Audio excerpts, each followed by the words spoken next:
On the 21st of August, more than 7 million people from across the globe are predicted to converge on various cities across the U.S. as the first total solar eclipse since 1918 to cross the North American continent from ocean to ocean takes place. Millions are expected to travel far and wide to witness the once-in-a-lifetime event. To coincide with the U.S. solar eclipse on the 21st of August, BBC Future is running a special series about the end of the world. For other stories, check back here, or follow us on Facebook and Twitter. But for others, the celestial phenomenon signals something far more sinister than a simple road trip. For some, the total solar eclipse means the end of the world as we know it. Various evangelist groups across the U.S., for example, have already heralded the eclipse as a sign of impending apocalypse. A Christian prophecy website called Unsealed claims that it will spark the beginning of the so-called tribulation, a 7-year period in which 75% of the world's population will be destroyed.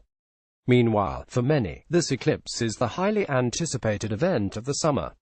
With 12 million more living in the path of totality, a 70-mile 112 kilometers long stretch between Oregon and South Carolina where the moon will completely cover the sun, eclipse tourism is expected to generate vast amounts of revenue, a tradition which began in 18th-century Europe as eclipses passed over the major capitals.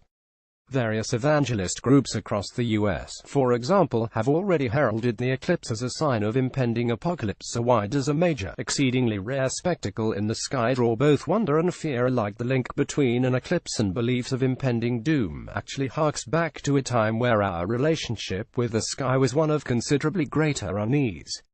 Ancient fears. In the 7th century BC, the passing of a total solar eclipse over the Greek island of Paros prompted the poet Archilochus to write, "Nothing in the world can surprise me now. For Zeus, the father of the Olympian, has turned midday into black night by shielding light from the blossoming sun, and now dark terror hangs over mankind. Anything may happen." The majority of people didn't really understand what eclipses or shooting stars were until at least the 17th century, says Edwin Krupp, director of the Griffith Observatory in California. The ancient Greeks weren't alone, either. While a handful of astronomical scholars, for the 8th century BC onwards, successfully understood the celestial mechanisms behind an eclipse, for another 2,000 years most of the world's population clung steadfastly to the ancient belief that astronomical events, and particularly solar and lunar eclipses, were the work of the gods. This has to do with communication and education, says Krupp. It was harder for information to spread, and so myths and superstitions from older traditions perpetuated. In antiquity, people regularized their lives by the order of the world around them, half of which was the sky. And events like an eclipse were an intrusion of chaos into that order. Today there are still parts of the world, such as India, where some pregnant women won't go outside during the eclipse as they believe they are vulnerable, which stems from these ancient fears. In antiquity, people regularized their lives by the order of the world around them, half of which was the sky. And events like an eclipse were an intrusion of chaos into that order. Edwin Krupp. To cope with such an event, many ancient cultures typically undertook ritualistic activity, as a way of attempting to interact with the forces or demons they perceived to be at work. One of the most pervasive ideas was a dangerous predator assaulting the sun or moon in the sky. In Western Asia, people spoke of a solar eclipse as a dragon devouring the sun. Huge drums would be beaten to scare away the beasts, while in China a heavenly dog was thought to be biting the sun. In Peru, the demon was described as a giant puma, while the Vikings saw a pair of sky wolves. It's perhaps unsurprising that the earliest known word for eclipse in China was shi, which means to eat. Common folk raised a cry, but not everyone regarded eclipses as something to fear.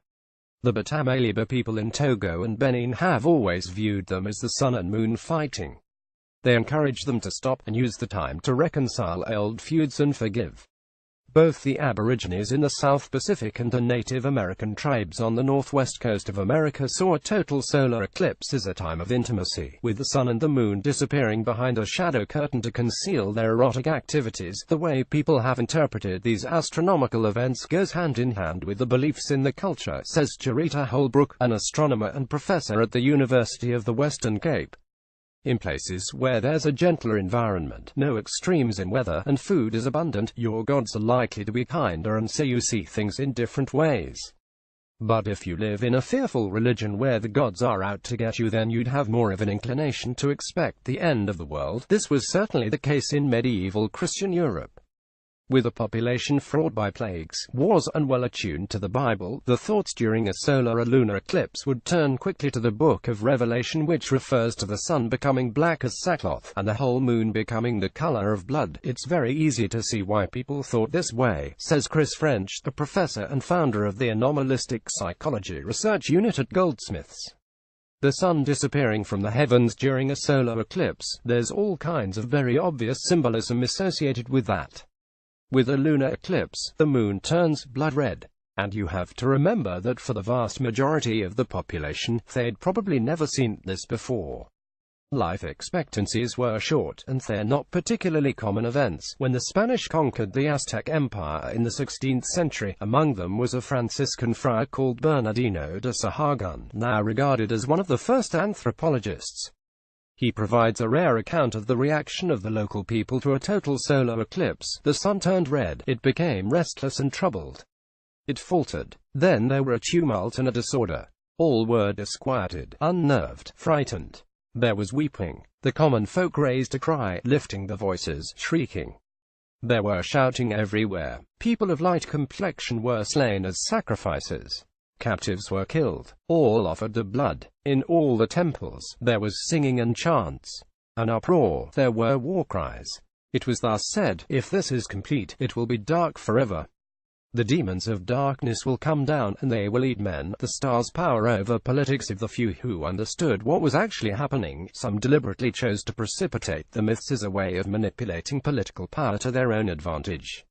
In 1504, with his crew close to starvation after becoming shipwrecked off the coast of Jamaica, Christopher Columbus ended a mutiny by using a lunar eclipse to convince the local Arawak Indians that he controlled the sky, forcing them to provide food. 300 years later, when establishing the Zulu kingdom, the warlord Shaka Zangokona solidified his rule by using astronomical events to convince his people that he controlled the sun. Some deliberately chose to precipitate the myths as a way of manipulating political power to their own advantage. It was not until the birth of newspapers that knowledge of what eclipses were and why they happened started to become slowly more widespread. In 17th century Europe, you see reports of people predicting terrible things from the eclipse, but from the first time you also see articles being published saying, "This is silly, it's simply the solar system working," Krupp says. But one of the reasons why myths relating to eclipses still persist to the present day is down to the simple nature of chance. For people who believe in astrology and that the sky provides some kind of warning for events on Earth, you're inevitably going to get coincidences between people seeing a comet and then there being a birth or a death, French says. It's going to happen by chance, but for people who don't think in terms of probability theory, it provides further proof. The other is perhaps more intrinsic and linked to the physiological response which all of us experience in some way. When witnessing an event as dramatic as a solar eclipse, when you see an eclipse, your body actually responds to it, Holbrook says. There's a hardwired reaction. Your heart rate increases, there's a change in body temperature, breathing, pupil dilation, perspiration. There's a school of thought that this happens because we're born with an inherent physical understanding of the world, and when you see something which looks like a physical impossibility, and a solar eclipse looks like a hole in the sky, it startles the brain which provokes this response. All of our bodies respond in the same way, but the way this reaction is perceived and interpreted depends on culture. The majority of us may no longer gaze at the sky and think fearfully of the wrath of demons, but when the sun disappears and blackness transcends across America this summer, it will be easy to see why such events have provoked awe and terror in equal magnitude since the dawn of mankind. Join 800,000 future fans by liking us on Facebook, or follow us on Twitter. If you liked this story, sign up for the weekly BBC.com features newsletter, called If You Only Read 6 Things This Week. A hand-picked selection of stories from BBC Future, Earth, Culture, Capital, and Travel, delivered to your inbox every Friday.